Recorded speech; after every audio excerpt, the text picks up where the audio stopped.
right, what's going on? Happy National Bay Day to you and to all the listeners. What's a Bay Day? National Bay. My bay before anyone else. Oh, the BAE. June 10th, National Bay Day. There's actually, I think, National Best Friend Day a couple of days ago, and we weren't recording on that day. Okay. Because, like, when you said National Bay Day, I'm like the Ocean Bay? Like, is it just like a day for bays and all the boats go out and then celebrate, like, we have a bay, woo. But no, it's the relationship Everyone's bay. hanging out at the local bay instead of the actual human counterpart bay. Well, happy National Bay Day to you too. Yeah. Yeah. Is it on the 10th always? Like, is of this June? Yeah. I feel like every few days there's a national day of something. Like, there's multiple every day. Yeah. Just like it's all just popping up. Who decides? People just make them up. Like, right. You could just make it up and call it National Sarah Day if you want.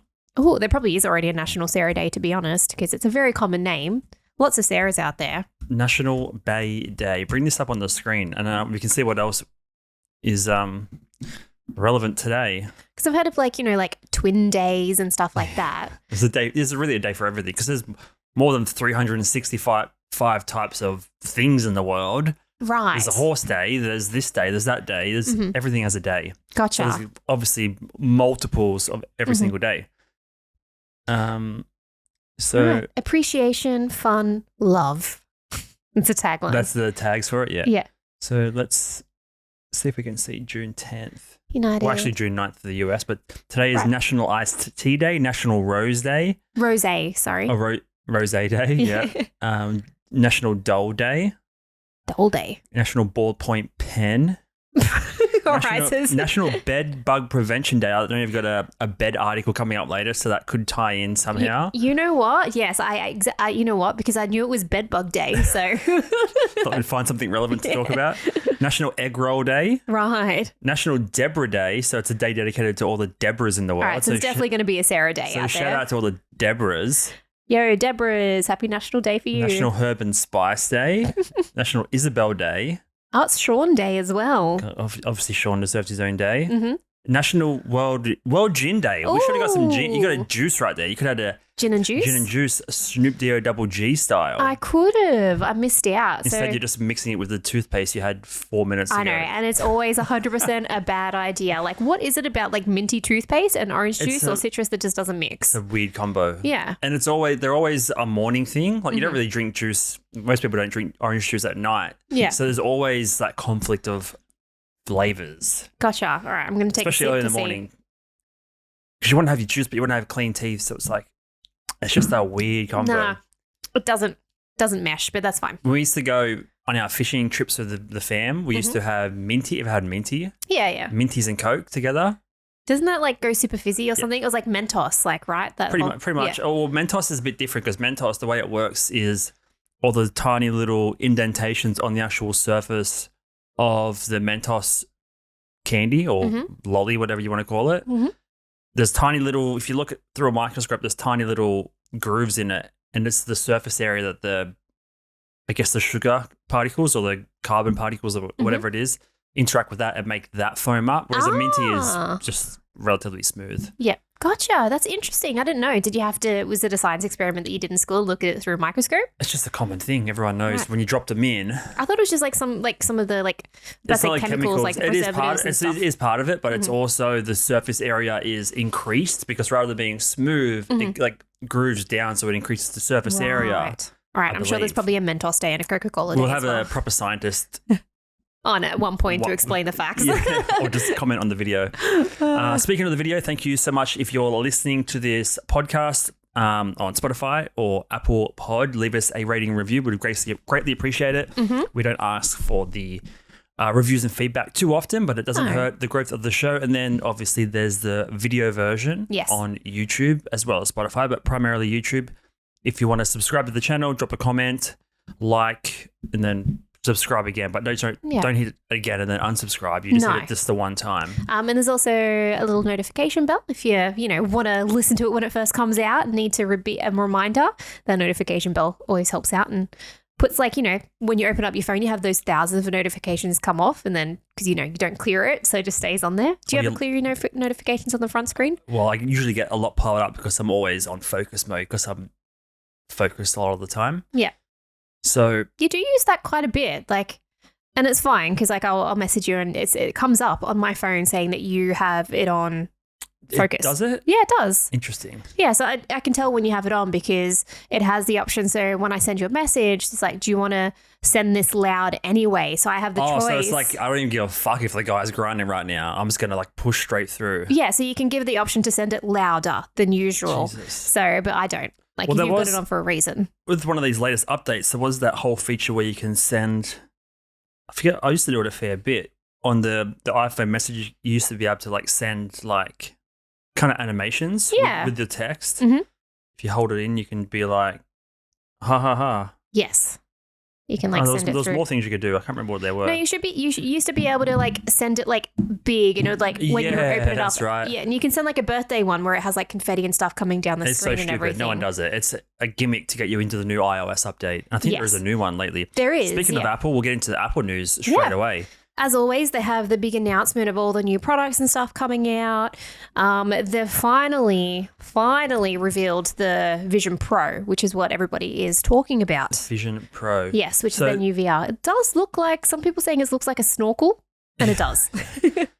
We could have gone and found a bunch of different articles, but I haven't even looked through this yet. Mm-hmm. It's just a tweet thread from Morning Brew, the main sort of newsletter. Yep. That we use anyway, and we like to refer to. So rather than like digging through a bunch of text, this is going to be a Twitter thread with a bunch of imagery and stuff to make it a bit smoother for us to digest and then regurgitate to all you listeners. Yeah, so I do have an article link as well, but we can go through this full one. of annoying text, Probably, right? yeah. With that short attention span. Yeah. So Morning Brew, yesterday was the biggest day for Apple since the launch of the iPhone, which is a I feel bold like claim. they say this every time. I haven't looked too much into this. I know it got announced, but I haven't gotten into the nitty gritty. So it'll be interesting. It's probably the biggest because like iPhone was like revolutionary, right? Yes. So the Vision Pro is like their revolutionary sort of new product. So the biggest launch day, they announced the iOS 17 updates. We just mentioned then, annoying updates. There's usually some sort of new gimmick that's supposed to get you interested. Mm-hmm. Like new emojis, things like that. But they always say don't get the initial... The beta? Well, it's not beta. They would have been running the beta up previously and worked all the kinks out. You have the option to get the beta, right? But the thing is, the betas are usually super buggy, so you have to uninstall the current one and have the beta one. But this iOS 17 wouldn't be beta. They would have been testing the beta for months. Yeah, but you have the option to put your hand up and be like, "Hey, I want to test the beta," so you can actually download it. But this would be the alpha version. Yes, this would be the proper one. But they wouldn't still have. There's no point. Like, I mean, I could be wrong. Are you saying don't get like version 1? Wait until the update comes out. No, the beta won't be available now because this real one will be out. Yeah. But are you saying like when the proper one comes out, don't get that first reiteration, wait till like the second update comes through? Well, that's what they say, but I've never really had an issue. No, because they have, I think... Because they've worked through the beta. Exactly, because what they used to do was like the beta was only available for like Apple staff and like Apple like engineers and all that kind of stuff. But now they've pushed it to the public where people can test the beta. So they have a little bit more of a wider spread of testing. Yeah. So I think when the new one comes out... I think it's just haters, probably. I don't know. I've never really had an issue. Probably them Android users, to be honest. Yeah, just conspiracy by the Android users. So iOS 17 update, the Vision Pro announcement, and then spatial computing. Here's a recap of everything that went down at WWDC 23. What's that? What does that stand for? WWD. I don't know. I should probably know, but I don't. Worldwide Developers Conference. Right. So just for Apple, I suppose. Mm-hmm. All right, let's enlarge this so it's nice and big for us to view. So that's the vision of visual of the Vision. What's it called? Vision Pro. Vision Pro. So Vision Pro is here. The cost is $3,499. That's pretty USD. That so probably about $5,000. Yeah.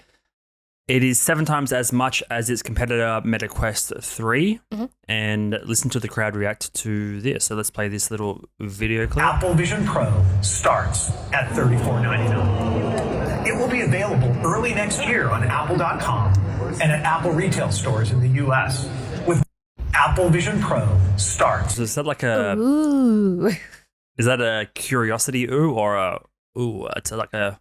I think it's a combination of both. Be like, that's kind of cool, but the price is ooh.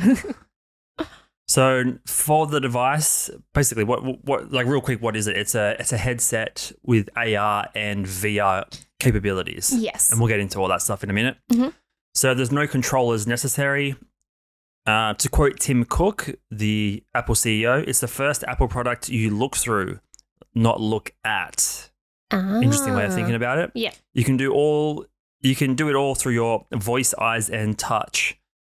So yeah, it's more or less like the way I understand it is it's like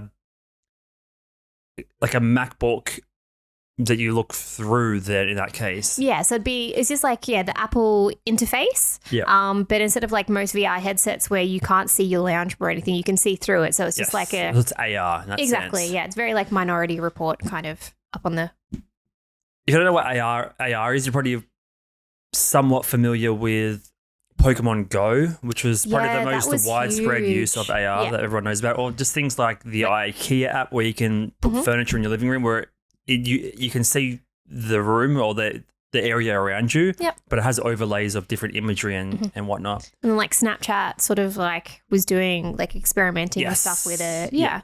Cool. So you can do all that for your voice, eyes, and touch. It's definitely going to be a work-first product. Most of the first shots Apple showed of the Vision Pro in use were work-related. So here's a clip of a guy at his even bring workplace. your Mac wirelessly into Apple Vision Pro just by looking at it. Place your Mac screen wherever you want and expand it, giving you an enormous, private, and portable 4K display. Vision Pro is engineered to let you use your Mac seamlessly within your ideal workspace. So you can dial in the White Sands environment and use other apps in Vision Pro side by side with your Mac. So it's basically like if you would open a new window on your computer and have, I don't know, like iMovie open as well as Google Chrome open, you're just opening that up in the world around you rather than on the screen itself. Yeah, so the world is like your second monitor in a way. What's interesting here is that it just automatically, without scanning your QR code or anything, it automatically recognizes the MacBook screen and then displays it. So it must just read like the MacBook logo at the bottom of your computer or something. Without trying to be too biased, because we are like Apple users and stuff here, that's probably one thing that Apple does really well is their ecosystem between their devices and how they communicate to each other. So whether it's something as simple as like AirDrop or things like that, like it's super easy, like touch of a button to like transfer like one thing to another device, where it can be still quite clunky on Android. So for them to have the Vision Pro work with all your other Apple products very like seamlessly, it makes that barrier to entry really easier. You'd have to be logged into your own account because you can't just walk over to someone else's MacBook and just like rip their screen. No, it'll all be like iCloud for sure. Interesting. So eyesight is huge. The worst part about Meta headsets this is talking about Meta, the brand like Facebook, are they isolate you from the rest of the world. Apple made an exterior screen that shows your eyes so you can still have a connection to the outside world. So in that sense, they just appear as goggles. Kind of creepy, but it works. Other cool stuff. Beyond the Vision Pro, there are plenty of big iOS 17 updates. Most important, FaceTime voicemail. That's kind of cool. I didn't know that. So you can leave a voicemail. Cute. Video message. Yeah.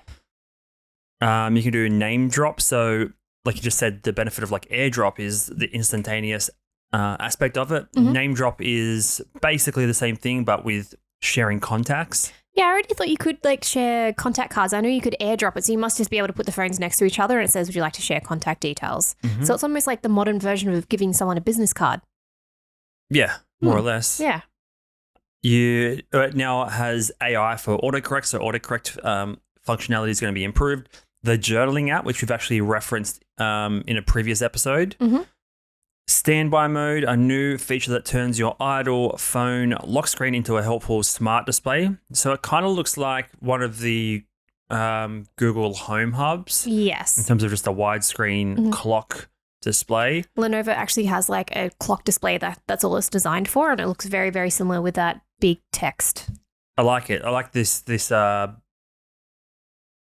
horizontal view, especially if you're just at a workstation at your desk. Yeah. To have the calendar and the time up there. And that's probably a charger as well, like a wireless charger, like a MagSafe one. Yeah. Pretty cool. Rather than just having the blank black screen. Yep. And lastly, Hey Siri is now just Siri. RIP to anyone whose name sounds remotely like Siri. Mine doesn't go off that much, and it went off earlier and didn't say anything Oh, really? remotely close to My Siri. watch goes off whenever I put on the shower. Like that's noise for some reason gets the symbol going. That's I've honestly probably see she's already triggered. Oh, wow. It's okay. Thank you, Siri. I think I only use it in the car. Is the only time I use it because it has CarPlay. Yes. And if I want to reply to a message or make a phone call, I don't use it any other time. No, it's probably one of those I'm the same as one of those things that I don't use often at all in the car when I want to send a message. That's probably about it. But yeah, I don't really use it for like searching anything. It'll be interesting because when we had that Google Home Hub, we were using it all the time. But yeah, like Siri's, it's probably one of those things that just get smarter the more that you use it. All right, so there's an article that you had any better? I've got some more info on there. Let's find out. We'll have a look. It has some of the other products. They've got a new MacBook, so it's not just like the iOS systems. That's boring though. There's people that get the new MacBook every year. I don't get it. It's like I've just gone from my 2015 iMac to the Mac Mini M2 after 7 years. I don't get. Unless you're getting it written off as your business and it's like makes sense, but I don't understand the need to get a new MacBook every year. Yeah, there's some tech people out there, right? You have the same people that buy a new phone every 2 years or every year. Like I usually get one every 4 years or so. Do like a bigger The jump thing is, you up. can't tell unless you're like really ingrained in it. You can't tell what iPhone someone has or what MacBook year they have. No, they look very similar because now so, like in all that the regard, phones it's have. not like you're getting. People like buy things to impress others. It's not. It's really not that. It's just you wanting to have the latest thing possible. Yeah, the new tech gadget. Which means each to their own. Better things to spend money on. Did they make a new logo? It's a bit of a Very futuristic-y. futuristic logo. Type 1.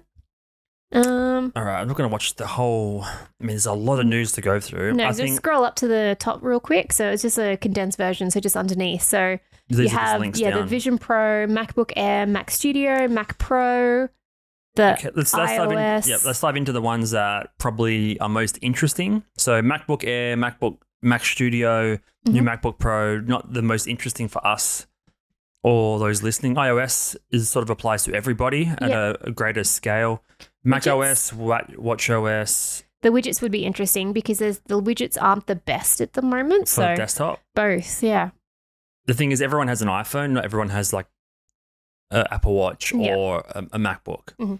So I think the main thing we should touch on here is just the Vision Pro and get a bit more info about it.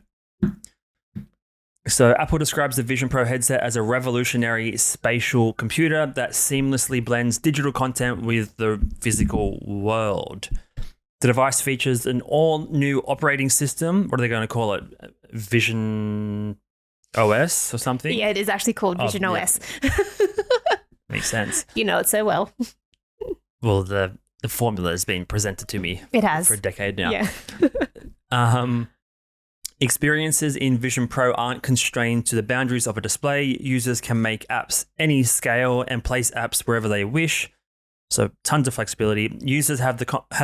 Users use a combination of their eyes, hands, and voice to control the device. So I've seen videos where you can just, I guess you just register, because it had, like, we'll get into it, but it's got a bunch of features, but it can identify your finger gestures to like increase the screen and stuff. Remember when we only started getting used to enlarging things? They had to teach us the gestures at one point when we got to the iPhone. That's right. They taught you to like do like a triple tap or like to expand, like to spread your fingers out. There was a whole, almost like a tutorial when like, I don't even know what model it was. It was probably 5-10 years ago. I think it's because like it was a feature of the iPads and stuff, and then they sort of rolled it into the phones as well. But now we're all used to that. Now we have to get used to doing it without touching an actual physical object. Yeah. And you still get some people that want to touch like the surface of a MacBook or the surface of an iMac because they think it's touchscreen, but it's not.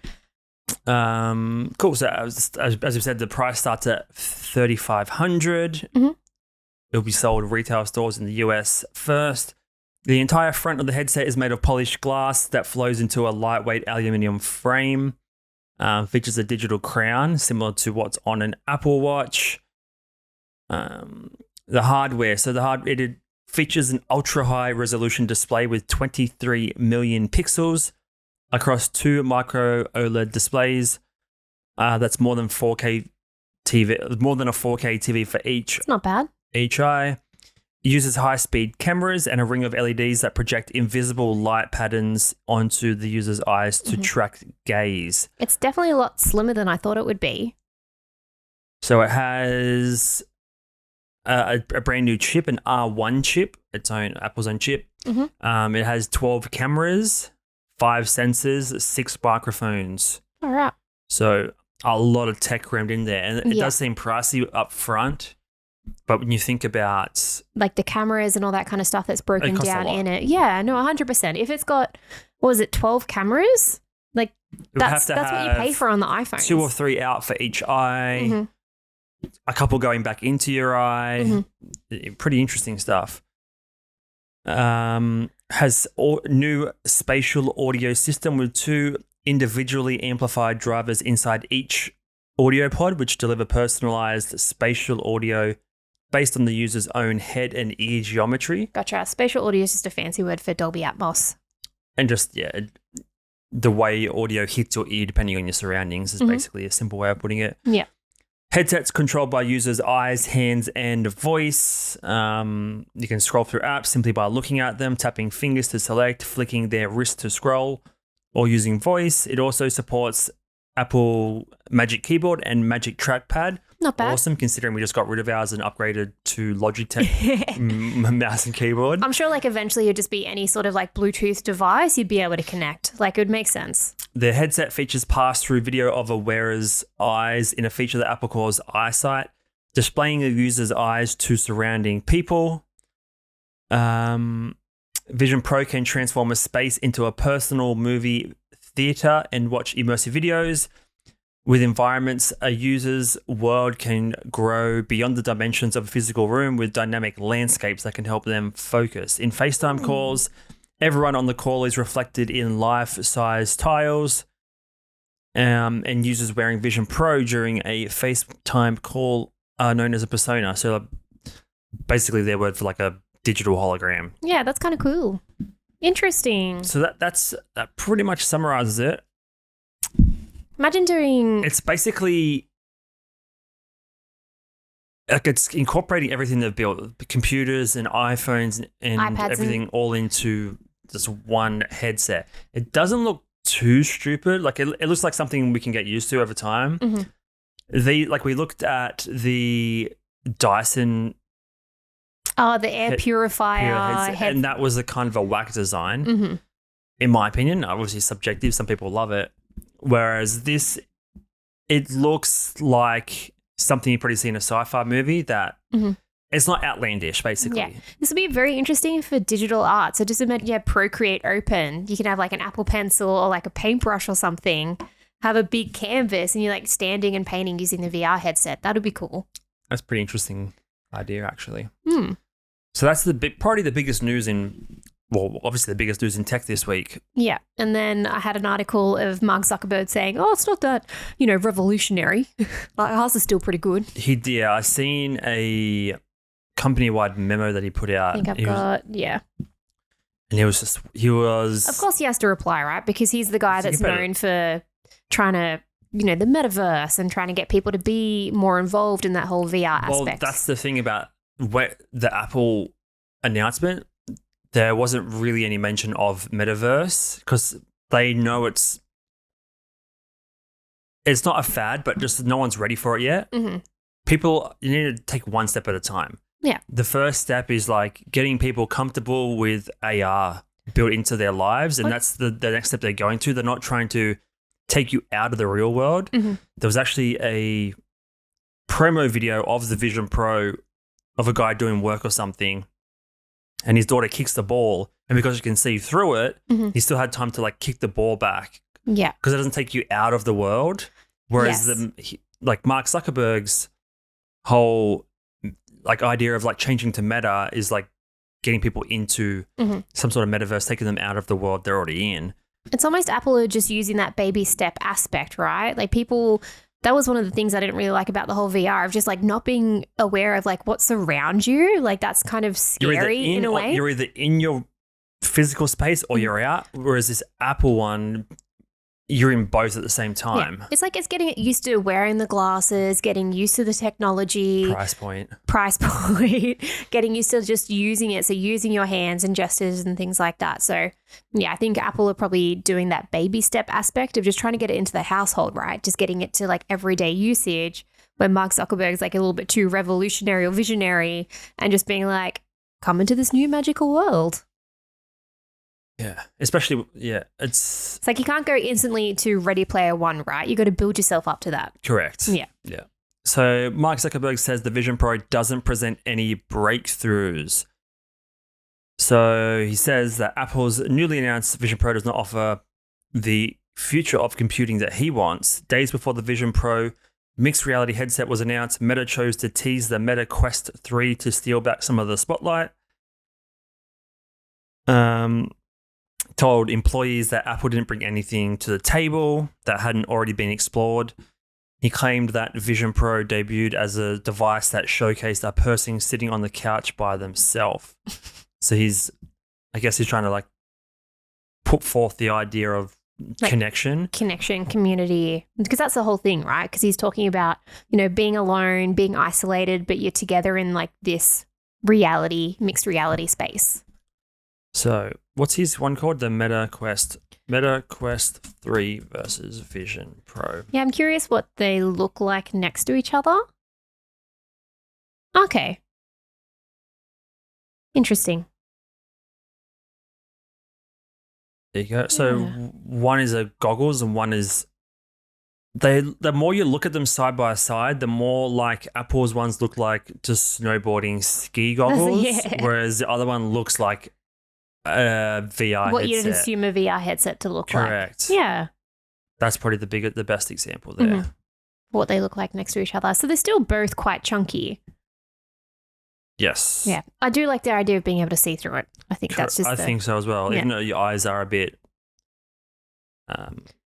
not hidden, but they look kind of creepy when you're peering through. But yeah, just having that digital aspect, so you don't even need to buy monitors anymore. Well, this is what I just thought about then. Mm-hmm. You kind of do, because you still need a screen to like pull the image off into your headset. So it's not like you can just buy the Vision Pro by itself and then have all the applications, because all it's doing is creating a different experience of what's on the computer in a different display format. Yeah. It's not the computer itself. It's just presenting a new way to display the info on the computer. No, it does. It has its own operating system in there into the headset. It's not going to have all these apps and a web browser and iMovie and stuff built into it. Not have the apps and stuff on there. That's pulling off a screen though. No, they said you can also pull off a screen. I don't think it's going to, like, it might have apps like a phone. Yeah, it's going to be, because it had like a little like power banky type thing device connected to it. But it's not going to have like software that's like the Adobe suite. No. Like a computer. Like it's the size of the application. It's always going to like, it could stream. Yeah, I see what you mean. I think it will have apps similar to what your phone can handle, because your phone's 128 gig. Yeah. I suppose a lot of computers aren't even that much more anyway. Mm-hmm. But like, I guess, say to edit a movie or to edit a video. You got to put your SD card in somewhere. So my point is, you can't just buy this on its own. I imagine it's just an addition to your existing Apple ecosystem. Yes. Which means you need to have iPad, MacBook, you need to have something else. Mm-hmm. Something with proper hardware on there. Now, this is interesting because this guy here in this image, sorry, if you're just listening, for sure jump over to YouTube and watch so you can see some more visual elements to highlight what we're talking about. This guy has open messages, he has open a browser, and he has open, looks like notes, some sort of cloud or notes. Mm-hmm. Now, we all know that multitasking is good in theory, but you actually don't get that much done. Yes, so there's been a lot of debunking around like that productivity aspect if you're doing too many things at once. As opposed to just focused work until that job's completed. Mm-hmm. This looks like the ultimate multitasking scenario. It does, yes. which is kind of exhausting to think about. If you're working on one project and you need a few applications to complete, to pull from your left and right applications to pull into the main one, yes. But if you've got messages, you're browsing and you're doing emails at the same time, you're not getting anything done. So I think I've just sort of like looked at this image here. So messages, the middle screen is planning a getaway, and the third one is iCloud. It says proposal plan for day one. So it's some sort of business summary or documentation. Yep. And then it says explore and book down the bottom, like it's a hotel room. So it might be, it's just like, so you'd have like your agenda on one page, what you need to book on the other, and then just like contacting someone, be like, all right, this is what we can book. I mean, it depends on how you use it, right? Yeah. I mean, some people probably just have like Twitter on one. So this is a screen here of the main apps that you'd imagine being on your iPhone. Yeah. So it looks like a very like similar layout to an iPad. So just very basic. Okay, so let's just run into through this article here by trustedreviews.com and then we'll move on. So this is Apple Vision Pro versus MetaQuest 3, the 5 things to know. So Apple Vision Pro is a lot more expensive, so $3,500 US. MetaQuest 3 is $500. Oof. So obviously you're paying for what you get. There can't be that much associated with the MetaQuest 3 thing if it's 1/7 of the price. So that means in theory you might be able to use the Apple Vision Pro by itself, so you can stream movies, play games, all that kind of thing, whereas the MetaQuest, you need it plugged into a computer. Interesting. Yeah. Apple Vision Pro has a greater focus on productivity, which we just kind of alluded to. MetaQuest 3 has its sights set on gaming. Yes, that makes sense. Whereas like Apple's never been a huge like gaming developer to begin with. They're more, yes, with work, productivity, efficiency, that sort of aspect. And Vision Pro benefits from Apple ecosystem, which is pretty obvious. And then battery life is Apple Vision Pro requires an external battery pack to run. But according to Apple, the battery should last for up to 2 hours on a single charge. Oh, that's not long. Meta hasn't stated the battery life of the MetaQuest 3 yet, but its predecessor ran for up to 3 hours. Interesting. So it's a battery mega depleter. Yes, but the 2 hours sort of makes sense because you don't want to be wearing that headset for more than that length of time. And I don't see you wearing it outside of the home or the office. No, you wouldn't with the Meta one either. Not like the Google glasses where they were saying, wear them outside. So I'm just waiting for Google now to have their own VR headset. Interesting. Yeah. Because like PlayStation's obviously gaming. Then MetaQuest wants to have that community building, but also gaming. And then Apple is just like, you know what, we're just going to focus more on adults, business. You worried me for a second. Productivity, that sort of thing instead. Cool. So interesting stuff. Would you get one? I'm trying to think about what I can find a use case for it.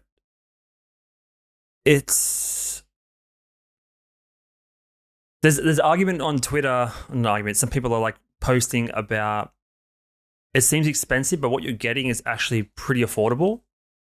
So, you know, Roberto Blake? Yep. YouTuber, sort of like a YouTube content guru, like in terms of trying to help people become better creators and make a money or a business out of their content creation. He made a point that this is pretty extreme because it's him and he spends a lot of money on camera gear and stuff. There's a lens that he's spent $3,500 for that he only uses a half dozen times a year because it's a super particular lens. And there's only a certain number of like hours you get in terms of usage, like hours of use per dollar spent. This is probably a better use of his money compared to the one particular lens that you can only use a couple of times a year. Gotcha. That sort of makes sense, like the way you explain it, because I guess people spend thousands of dollars on a kayak and only use it a handful of times a year. Like it's like, do you need OLED TV? It's got two basically 4K OLED displays on there. Do you need to spend $3,000 on an LG OLED TV? Is the experience of this going to be better because you can zoom in, zoom out, you can change all sorts of stuff? It's interesting to think about, can it replace everything else? Right. Can it, like, Can it just replace all the screens in your home? Yeah, you still need something. Mm-hmm. Perhaps because I have that new Mac, because that new Mac Mini M2, I need two displays because I want to have multi-displays. Yes. This basically does that. Right. I can take one screen, there's more flexibility with it. I got 2 gas-powered boom arms, so I can maneuver them and position them. But if I can do this in front of my eyes, sitting on the couch or moving from room to room, you might not even need a MacBook Air with a display. You can just get away with that and a Mac Mini.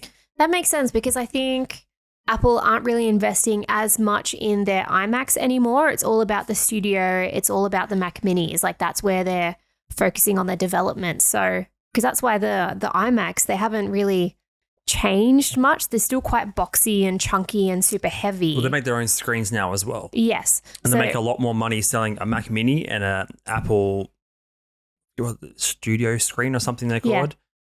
So, separately than compared to just an iMac. So imagine if they just don't make the iMac anymore because, well, you just buy the Mac Mini and get the VR headset and then you're sweet. I think that's the way they'll go. So what I would consider it, $5,000 is a lot of money. Maybe in I'd see probably 3 years' time or maybe even 5 years' time where Eventually, it'd be more in the household. Eventually, yes. The question is, where can it go? Like I did an article on my website, my blog last week about getting the iPhone 3G for the first time. And back then you didn't really anticipate where it's going to end up now with whatever they're up to, 14 or something. Yeah, 15 is going to come out later this year. Yeah. So they didn't even announce that here. There's another announcement later in the year. Yeah, there usually is. But it's I'm curious to see where it can go, if that's what it can do now, what else can it do in the future? If it can potentially replace your main smart TV, that's one device gone. Yes. Is it going to? I was thinking audio. Can it have AirPods built into it? Well, it's got audio already built into it. Does it cover your ears though, or is it just? No, it would cover your ears. That's what they're talking about because it gives you that spatial.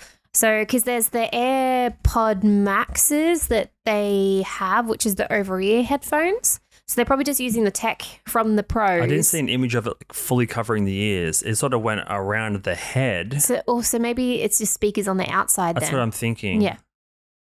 Yeah. See, it doesn't really. Yeah. See, it doesn't. It goes. Have a look at that. Oh, sorry, the image is not there. There's no headphone aspect. Also, if it's only got 2 hours battery time, that's a lot of more battery time into audio as well. Yeah, but also, if you just want to listen to music, you need a pair of headphones or earbuds on their own separately.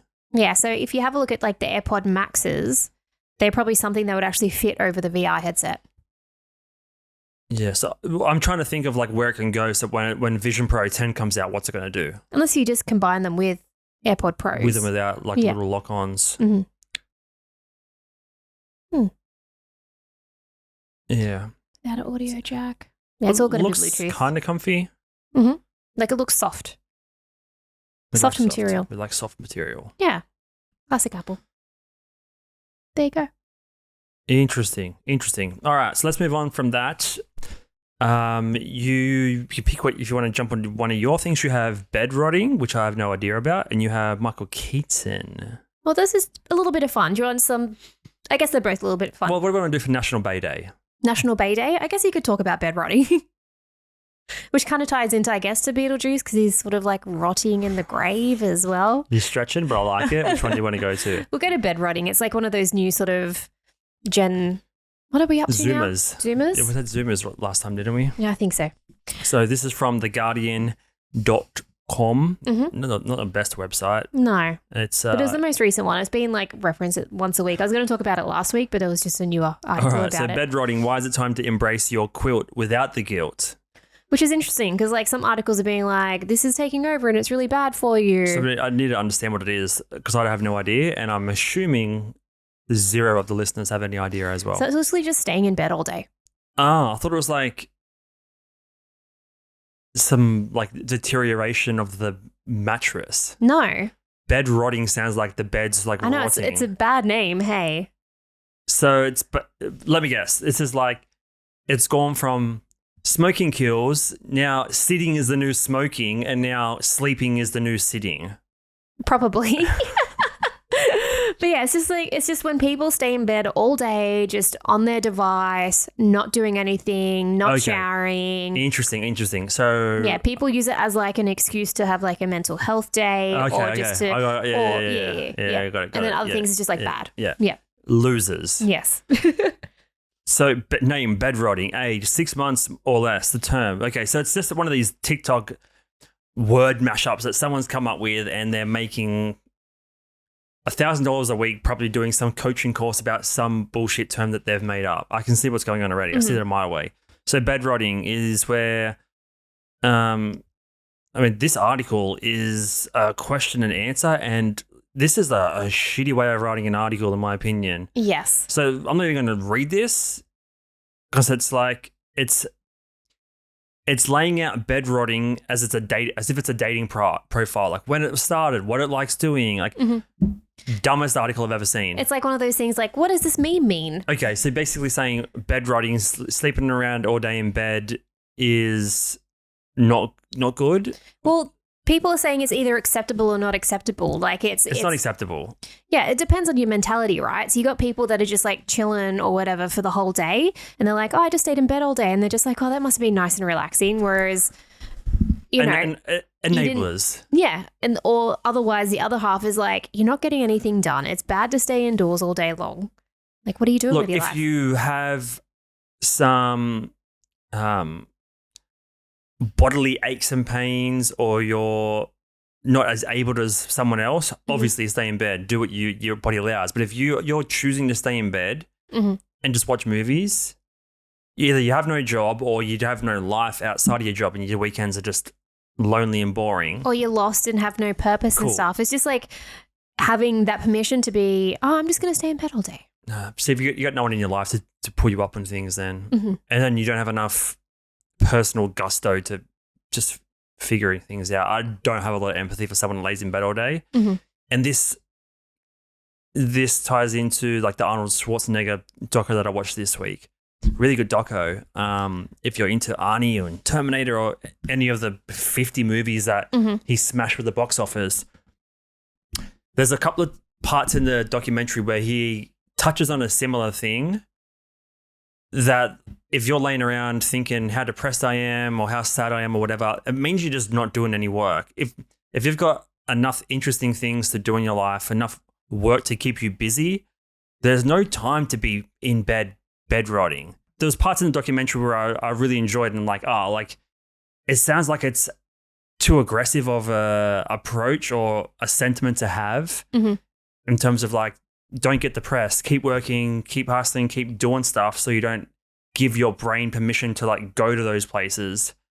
But it's kind of true at the end of the day. Yeah. Well, like back in the day, I used to just spend all day, probably before this term was heaps popular, just reading all day in bed and wouldn't shower until like nighttime. And I've felt worse the next day. Like it just doesn't help me. Maybe some people just need a day of rest, but there's different ways to have a day of rest and different ways to like reboot yourself. But if you're just giving yourself an excuse to lay in bed day in, day out because bed rotting is a normal thing, commonplace that people are allowed to do, then again, like you're saying, it just gives you the excuse to not do anything with your life or not do anything to actually make you feel better and want to go out there. And then when you're explaining, because I actually haven't seen the doc, I watched a little bit of the last episode last night while I was researching for the pod, just the way you're sort of explaining it, like Arnold Schwarzenegger had a vision. He grew up in like a rural town in Austria where no one leaves or does anything. He had a vision of what he wanted to do and what he wanted to do with his life and just went for it every single day without losing focus, without stopping that momentum. If he got set back, and it just like drove him to like do better. Obviously, he's a massive outlier, and not everyone can have that crazy vision and focus and mentality to just like destroy all of their goals and all of their aspirations. If all of us did that, then the world would be a very different place. There's a reason why only 1 in a million break through that mold and known for doing so, and the rest are just more or less worker bees, just going at their jobs, going about their lives. Yeah. Don't get me wrong. There's nothing better than laying in bed all day. Like, it's a great feeling. Watching movies, eating snacks. Mm-hmm. The thing is, it's the easiest possible thing to do. If you're just like taking the easy route day in, day out, what do you expect? You're not going to come up with any great creative ideas or business ideas or great relationships with friends and family and things like that. Of course, you're just going to sink into a more just a dull existence. 100%, because they say, it's the Stephen Pressfield of overcoming that resistance and pushing through the resistance is going to get the better outcome. If you're hiding away from the world, not going over any obstacles, not putting yourself under pressure, not failing, just, taking the easy route, then you're not going to grow as a human being, and you're not going to, develop and be a better version of yourself. I think, in that particular way. Just get up and just do some fucking work. Yeah. So it is what it is. Like, there was a time in my life where I was thinking about this now. There was 1 year where I had gone through a breakup and I was just clueless about what to do next. Spent 12 months just blowing my days away, blowing my money away. And I was just playing video games and not looking for work. And the reason I was like that is I just didn't know what I wanted to do or what I wanted to work on. And I feel it all comes down to just not having any purpose. You might not know there's a difference between having zero purpose and not knowing at all what you want to do versus kind of where I'm at now. Like, I don't have the exact purpose. I know what I'm working on. Like, in terms of I'm 100% sure that what I'm doing, what purpose I'm doing now is exactly what I want in a year or 3 or 5 years from now. But I know my purpose today is what I want today. The purpose can change over time, but it's not like a fixed concrete idea of purpose. But having none at all, that's where you get into like this mode of laziness. And then all you need is 10,000 other people on TikTok to enable you and support you saying it's okay. Yeah. But that's like very interesting with what you're saying, because most everyday people have a few different purposes, right? They have a few different goals, all that kind of thing. But you have someone like Arnold Schwarzenegger, or even we finished like the Air movie the other day, like someone like Michael Jordan. They're like so single focused on that one purpose. It's the one thing. Very different mentality as opposed to I want a little bit of everything and I'm willing to work on a little bit of everything simultaneously to get where I want, compared to I need to be the best at this particular thing. No ifs, ands, or buts about it. I can see this bed rotting thing pairing with the Vision Pro. Yeah. So they're laying in bed. They're using this FaceTime persona thing, and you can just look across and your friend's laying in bed in their own bed, and you're watching a movie together.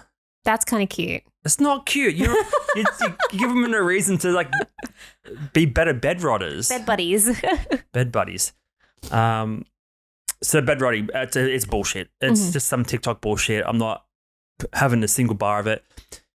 Comparing that to National Bed Bug Day, it's not what I thought it was going to be. No. So that perhaps we need to come up with a new term. I thought the beds were like literally rotting. I mean, they could be rotting from your greasy, smelly body oil seeping through the mattress. I think it's just having that zombie-like quality, and that's sort of where the name comes from. Bed zombies. Bed zombies, yeah. Or couch potato. It's just couch potato, but in bed. Yeah. Because most people don't have, like, a lot of the people that are doing that bed rotting thing are probably still living at home, right? They're not going to be... Bed potato's not a good term, though. No. They're not going to be in their parents' lounge room watching free-to-air TV. They're going to be in their room, holed away, just getting snacks and just being on their phone. Snacks. Bed zombies. Bed zombies. Bombies. Bombies? No. We got to work on the name. I think so. The branding needs a bit of work. Yeah. So I kind of touched on the Arnold doco, which I wanted to touch on as well. And we'll get into this last one here. Michael Keaton says Beetlejuice 2 is just being... That's all my articles this time around. I just didn't do any research this week. We haven't done a playlist thing for a while. I kind of want to talk about Silo, but maybe we should wait till the season's done. We'll wait till it's done because I'm very much enjoying that. We've got sort of 2 recommendations. So Air, if you haven't seen it. Air is good. We were going to see it at the cinemas, but we didn't. And it came out on Amazon Prime like really literally quickly. Yeah. weeks later. If you've read the Shoe Dog book by Philip Knight. Phil Knight, yeah. Phil Knight? I guess his name Phil Philip. Philip. Depends how formal you want to be. But sure. It's a really interesting book of how he started the brand just from nothing. And then the Air movie is just more about how they got Michael Jordan to be their first like major basketballer, and it sort of like revolutionized the way branding deals are done with athletes. Yeah, 100%. Like it was never done before, and he got a percentage of all sales, which is the first time ever. Yeah. That's a way of putting it. To get what you said was a better way of what I didn't say. And then if you're into Arnold Schwarzenegger, it's pretty interesting. Like I didn't watch it, but I got wind of the last episode, which is more around his political career and stuff. And he was quite open and quite transparent about how he did have the infidelity and about his kid and all the things that he wasn't super proud of, which I thought was quite interesting. So even if you're not a big fan of Terminator or his acting career or even his, pumping iron sort of phase, it's just really interesting to see, I guess, the mentality that drives that to get him to where he's at. He's like a 70-year-old dude and he's still moving around and still doing his thing. If you just want a bit of inspo to get your act together and to see someone dominate 3 substantially different fields or avenues of life. He went from, like you said, professional bodybuilder to a global superstar actor to then a governor. Someone that's just had the discipline and the dedication to destroy in 3 different avenues, very rare. Like we talked about it briefly. Like someone like LeBron James is an amazing basketball player. He's just a pretty shit actor. I think he's been in a couple of like rom-coms and stuff. But it's very rare that someone can dominate so widely in all these different fields. And just a good documentary to get you inspired. You might not have this. I mean, none of us are going to be. There's never going to be another Arnold Schwarzenegger. But defying the odds and the dedication to just have a clear vision and work on it relentlessly and just visualize how it was going to unfold. It's just a really, really interesting story. And there's never a moment of like a fake persona or anything. Like he's very lovable, very charismatic. I feel like he's never really put on an act around people. Like obviously it's easy to like only show the good parts in a documentary. It's hard, I don't know the guy, obviously. Yeah. But I thought it was a great documentary, probably one of the better ones that I've seen of recent times in terms of the celebrity story that we all know, not some true crime thing. But yeah, this is the whole outlier aspect is just, it's usually that vision, that single focus and that drive that makes them that outlier, that makes them like set apart from everybody else. We're having this conversation the other day as well. How many more outliers are there? It's not like new things don't happen very often. That sort of like make waves, break the news, that kind of thing. Like VR headsets, that's huge, but it's been like a long time coming and it's been a slow build. So it's not this, bam, this is brand new technology. Everybody wait for it. Everyone's just like, yeah, okay, another thing to look at. It's hindsight 2020. It's hard to know that something substantial or revolutionary is happening in the moment. Yeah, that's a very... It takes years and decades for things to evolve around it so then it can like shine above whatever else happened during that time. Yeah, and we see a lot of it within sports. So you've got your Michael Jordan, you've got your LeBron James, you've got your Kobe Bryant, you've got Tiger Woods, you've got... You're just mentioning black guys. Am I? Oh. Yeah. It was diversity. Was it, so I'm trying to think of Michael Phelps, swimmer. Okay. There we go. Good save. Hasn't done anything for 10 years, but sure. No. But, smoked weed once and then got cancer. Oh, did he? Yeah. You see it a lot in sports, maybe because... that's the ultimate version of a competition where you can actually show your skill set. But then you've got Steve Jobs and people like that. Like, how many more do we have? And when you think there's someone substantial, they're just frauds. Look at Elizabeth Holmes. Yes. And then the guy that did the, what's the recent crypto downfall? He's got like it's like PBJ or Sam something. Sam Bankman-Fried. Yeah. Is that him? Yes. Yeah. So everyone thinks like these revolutionary people lately are just mega scam artists. Yeah, interesting. Okay, so let's get on to this final thing. Michael Keaton says Beetlejuice 2 is being made just like the first film. It's the most fun I've had working on a movie in I can't tell you how long. That's cute. I mean, it's poorly. Anyway. See, I think because you've been writing a lot and you're seeing a lot more articles. Is that a and good? blogs Is that and like? stuff. I understand it's a quote, but like that's just a long thing. Forget about it. I'm just being judgmental. So 2 weeks after Winona Ryder was spotted on the Beetlejuice 2 set in England, her co-star Michael Keaton has revealed filmmaker Tim Burton is making the sequel with the same irreverent creative spirit he did with the 1988 original film 35 years later. Beetlejuice is the most fucking fun you can have working. It's so fun. It's so great. And you know what it is? We're doing it exactly like we did the first movie. The 71-year-old Oscar nominee Keaton told Empire. So in this, he had a lot of freedom in Beetlejuice, right? He could, because he was doing like romantic comedies and stuff for a while. Like he had Batman. I think I remember reading like Beetlejuice was his one to sort of like break away from the mold that he was in. He could be, because they didn't want him to be Beetlejuice because like, oh, he's too normal. He's not like weird enough. Like he's not going to be able to do the role. But it sort of proved that he has a bit more of a dynamic acting range. I think as part of it, it's the brilliance of Tim Burton allowing that expression to come through as well. Yeah. Because I imagine there's so many directors that want the actor to be authentic to the role, but also to stick to the script that's been written by the writers. Whereas someone like Michael Keaton that's been doing things for so long, has played the role 35 years ago, he's probably been asked about his role in that. At least every 6 months he's done some interview about some new movie he's talking about and someone references Beetlejuice or asks him a question. So like this character's been in his head for 35 years. There's that freedom to play with the script and the character because he's just sort of lived. It's been part of him basically for 35 years. Yeah. So Tim Burton would allow a lot of freedom in that regard. Plus Tim Burton wants like the weirdest, quirkiest film possible. And you can't rely on just your creative input to pull that off a lot of the time. No, you need that diverse personality type. And they've got the girl that's playing Wednesday Addams. She's going to be in this. So very kind of like appropriate Tim Burton style. Cool. So I haven't seen Beetlejuice in some while. Is there anything interesting about this article other than that it's making it? Or? Well, it's just every now and then you see, a classic from our childhood being remade. It sort of ties into the whole, not outlier thing, but just, you have like this original movie and it did so well or it's such a fan favorite. People want to remake it or copy it or replicate it, make a sequel. Like Indiana Jones, for example, they're making another one. Obviously, it's not going to be the best, but because it has such like a cult following, it's almost like they just want to feed into that in a way. So whether it's just a cash grab or an actual creative outlet, it's just people are still pulling inspo from the past. It's like business.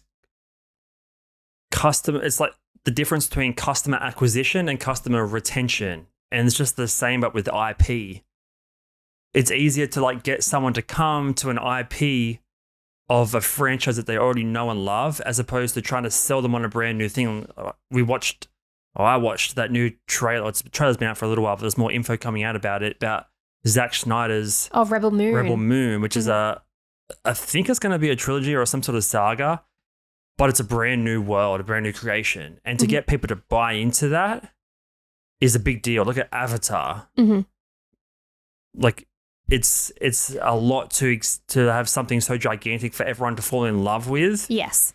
And be like a generational thing that's passed down to kids because it's such a fan favorite world or like content or characters.